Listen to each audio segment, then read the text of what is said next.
নমস্কার, সকলকে স্বাগত।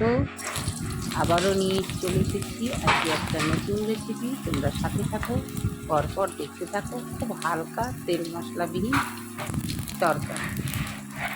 আজকে তোমাদের দেখাবো গাছের চাল কুমড়োর খুব সহজ একটা রেসিপি। এই চাল কুমড়োটা আমরা খুব হালকাভাবে রান্না করে খেতে পারি। তো চলো কী করে আমি রান্না করি তোমাদের দেখাই।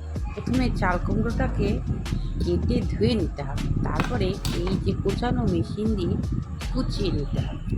যদি সময় থাকে তাহলে হাতে কুচিয়ে নিলেও খুব ভালো হয়। ভালো করে কুচিয়ে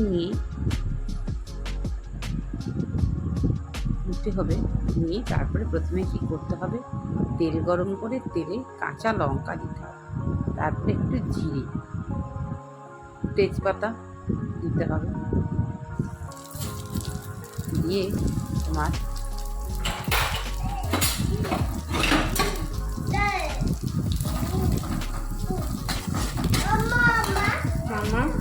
নাড়াচাড়া এবার কাঁচা মুগ ডাল দিয়ে দিতে হবে, এক মুখ হালকা করে ভেজে নিতে হবে। দিয়ে চাল কুমড়োটাকে দিয়ে দিতে হবে।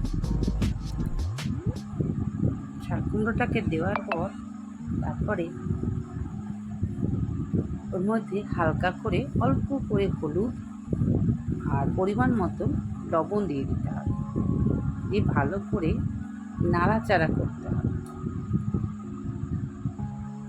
নাড়াচাড়া করে যখন একটু একটু জল বেরিয়ে আসবে তখন একদম আঁচটাকে কমিয়ে দিয়ে একটা ঢাকনা দিয়ে কড়াইয়ের মুখটাকে ঢেকে দিতে হবে।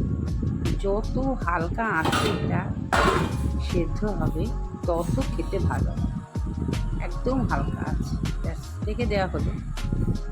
বেশি আঁচ দিলেই কী হবে, তরকারিটা নষ্ট হবে। ব্যাস কভারটা খুলে নিয়ে বারবার করে সুন্দর করে নাড়াচাড়া করে হাফ চামচ মতো চিনি দিয়ে দিতে হবে। তরকারিতে একটু মিষ্টি না দিলে কেমন লাগে, তাই একটু মিষ্টি দিয়ে হালকা করে এটাকে নাড়াচাড়া করতে হবে। নাড়াচাড়া করে ব্যাস নামিয়ে ফেলতে হবে। খুব সহজ পদ্ধতিতে হয়ে গেল চাল কুমড়ো রান্না। এইভাবে তোমরা বাড়িতে খুব সহজভাবে চাল কুমড়ো করো। আবারও ফিরে আসবে রেসিপিটা নতুন অবশ্যই জানাবে। হবি অফ সুলেখা ব্লগ মানে নতুন কিছু। এই সহজভাবে তরকারিগুলো করলে তোমাদের খুব সুন্দর সুস্বাদু এবং পেটটাও ঠান্ডা থাকবে। এইসব তরকারি খেলে আমাদের স্বাস্থ্যের খুব উপকার। তাই আমরা বেশি তেল মশলা না দিয়ে হালকা করে মশলা ছাড়া রান্না করে ফেলি। আজ আসি, টাটা।